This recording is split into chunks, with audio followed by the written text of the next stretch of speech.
Hey guys, Sweet and Sassy Sherry here. It is Saturday evening and I am your Back to Basics weight loss surgery channel vlogger for the next couple Saturdays until Mandy gets a new computer. I apologize, this is the second time I'm doing this video today. That's why it's coming up so late, and it's also why I'm in my pajamas. These are New Life for Jen's favorite pajamas. They're my Ride Naked Smile with All Four Cheeks, it says on the back.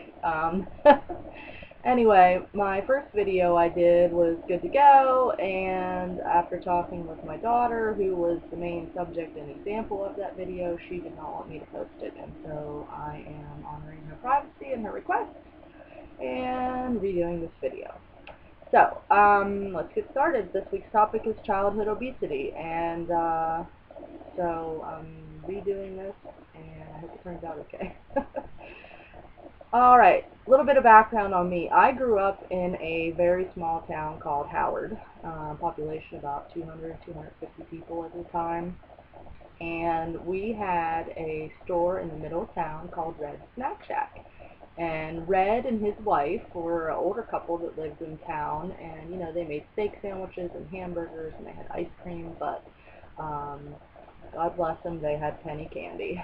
And so my childhood, I drank so much Mountain Dew. I ate so much Middlesworth sour cream and onion chips, which is just a Pennsylvania thing, so if you're not from PA, you won't know how melt in your mouth, addicting. Oh my God, when I move out of the state, I have them mailed to me goods, those Middlesworth chips are. And red penny candy fish. Yeah, Art had the best penny candy of every kind you could get. So yeah, I ate a lot of that junk when I was a kid. A lot.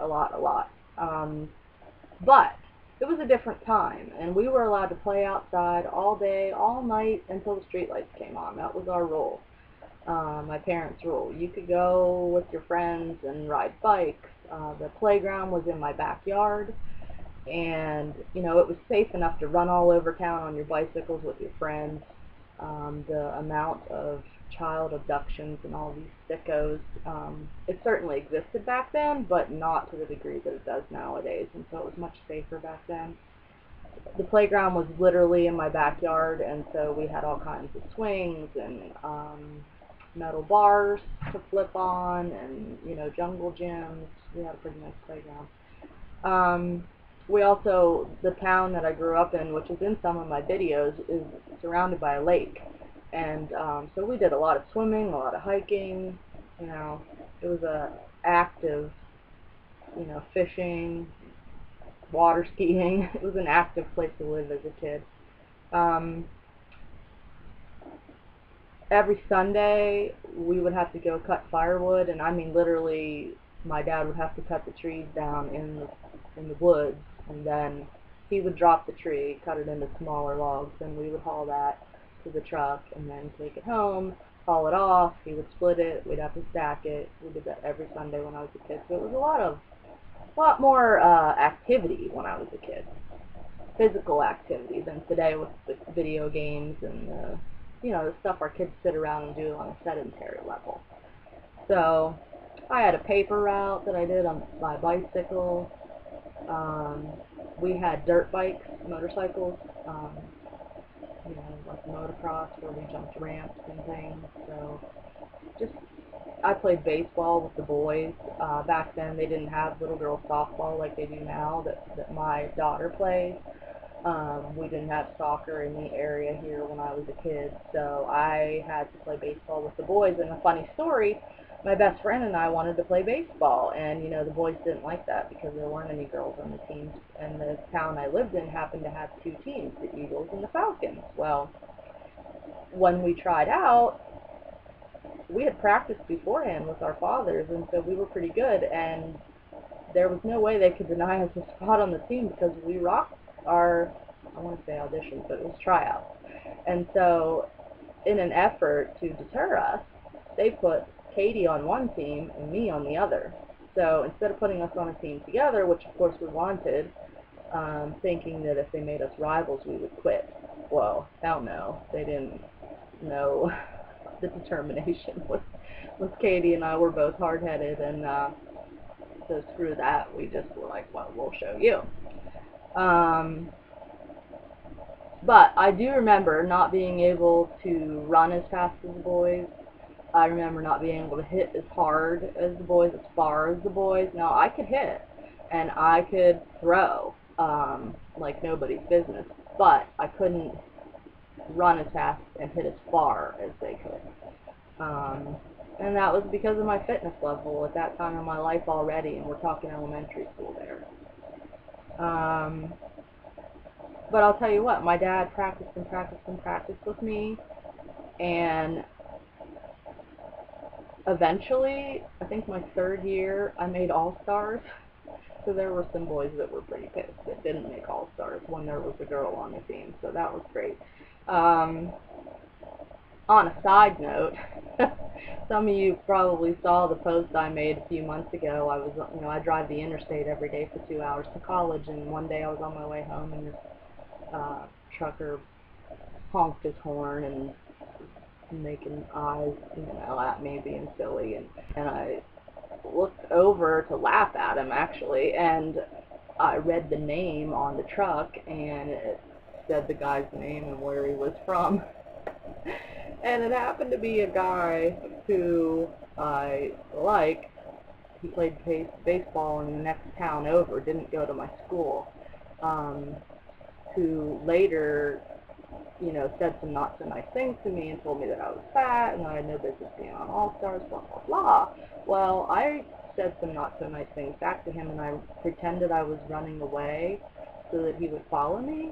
And so as he started to chase me, I just stopped dead in my tracks, turned around, brought my knee up, and smashed him right in the balls. Well, this guy was that guy, and so I was dying laughing because, that was close to 30 years ago, and it was just too funny. I've never seen him since, and to see him on the interstate and he's honking at me, like, making oogly eyes, and like, oh my god, that's so funny. But anyway, so the other things that I can think about in my life that my obesity affected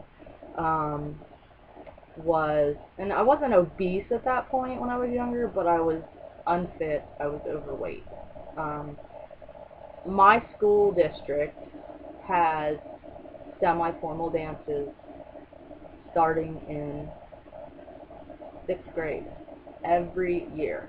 There's a 7th and 8th grade dance, there's a 9th grade sophomore hop, there's a 9th grade freshman frolic, 10th grade sophomore hop, junior senior prom, and then in addition to that we have a snowball dance every January, February, then there's a homecoming dance, that's semi-formal, and then there's Miss PEA, there's lots of dances. And we had to buy dresses for all that, and I just remember dreading shopping for a dress that didn't make me look fat, or that didn't show how big I was. And to make things worse, my boyfriend, all through high school, for my 9th through 12th grade years, went to the opposite school district, and so I had to buy 2 dresses, like his school and my school, because I refused to wear the same dress, both dances. I know it's ridiculous, but here nor there. Also, I was a majorette, so I twirled batons, and we had to wear those skimpy little sequin outfits for all the football games, for all the parades and whatnot, and I always hated being one of the bigger girls. I always compared myself to the teeny, scrawny ones, and so I hated that, absolutely hated it. When I got to the high school level, like 9th grade, I stopped playing softball and basketball because, again, of the fitness. I couldn't handle the running, the drills that they made us do, half gym, full court running. I had the skills. I was good at basketball, I was good at softball, but I could not handle the running drills, and so ultimately I stopped doing the things I love to do. Sad but true. when I was in 11th grade, between 11th and 12th grade, I actually tried out or auditioned for a scholarship pageant. Yeah, me, a pageant girl, who knew, right? It's the only one I was ever in, I swear, and it was for scholarship money. But anyway, it was called Junior Miss back then. Now it's called Young Woman of the Year. I think they changed it to. But at any rate, you know, the truth is, and I know now, that I got in because I had good grades, because I had so much community service that I did, because of the activities I was involved in. I was the vice president of student government, I was in SAD, good Lord, anything, you name it, I was in it, as far as clubs and stuff in the school. And I was talented. I can sing. I know some of you don't know that, but I can sing. And so I actually used to sing in weddings for money. I've even done a few funerals. But anyway, I got into that pageant when I auditioned and turned in the applications because of all those reasons. But I told myself, and I felt the whole time that I went through that for months, that I was the token fat girl for the pageant. That's how I felt the whole time, and for years after. I really thought that because every year they always had one overweight girl in there, and so I just felt like I was the token fat girl, and that stole that whole experience from me. And lastly, it altered my view of myself, and which ultimately allowed me to be treated badly later in life. So, you know, I had some self-hate going on, which is why I created my fat suit, as Janie calls it.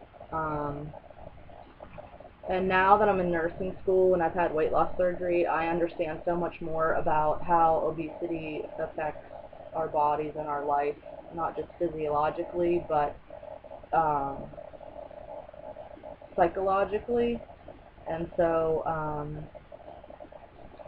I realize times have changed so much from when I was a kid and how these things affected me, and so we have to change too how we relate to our kids. I think we need to, and not just our kids, our spouses too, we need to include our families in our weight loss journey as much as we can, says the woman with the hidden refrigerator in her bedroom closet. I know that sounds so bad, but yeah, include your families. Just don't tell them about your hidden refrigerator. No, but with our diet and fitness, you know, I think we need to slowly educate them. Don't overwhelm them. Just simply explain to them why we do what we do, you know. Maybe one thing a week or a month even, implement it as a family. Help them. Think of it as you're helping them to learn how to be good, healthy adults as far as your kids are concerned. And, you know, it helps us to be accountable, too, to our families, because if they understand why we're doing what we're doing, then, you know, they can call us on it. My kids are good at that, you know. They'll call me on my shit. So it works both ways. It's good for them and it's good for us. And I think Pam and Tony do a really good job with this one. Try and make it fun, you know. Give them choices in the planning stage and in the, like with your menu and your shopping and your schedule, like your outings. We even do that with my mental health clients. You know, they're not capable of doing all that completely by themselves, but we plan every week. We sit down together and plan their menu, plan their shopping list, and plan for the month where their outings are going to be, what we're going to go and do for fun. And, you know, you can do that with your family, too, with your kids, no matter how old they are. So if you're dealing with prevention or reversal, you know, we're really dealing with one or the other. Our kids are already headed down that road and we have a problem and we need to reverse it, or they're healthy and everything's great and we need to prevent them from going through what we've gone through. Either way, take it seriously. You know, think of it as an obligation as a good parent, and intentionally attack it head on. Set some goals, make some plans together, and just remember, you know, you and I are the only ones that can change our family's cycle. We're the only ones that can break the cycle of obesity, or maybe it's not obesity, maybe it's just being unfit or unhealthy habits. It starts with us. We are the only ones that can break it. If we do nothing, then we're just leaving it up to chance. And like the saying goes, you know, if you fail to plan, you plan to fail. Well, that's true with your family's fitness and health, you know. We owe it to our kids to not just get ourselves healthy, but make them understand why these things make us healthy so that they can be healthier in their own lives. And maybe even share it with their friends, you know. This is hard. I want to talk about my daughter and some of her teenage friends, but I can't. So I think I'll just stop it here, but it's a little over 15 minutes. I don't like to go this long. Anyway, sorry I'm in my jammies, guys. I'm sorry this is so late because I had to redo it again because my daughter asked me not to put up the one I did. So, yeah, I'm going to leave it at that for now. I hope something was a little bit helpful and you weren't too bored with my crazy childhood details. But it is what it is. Love you guys. Mwah. Bye-bye.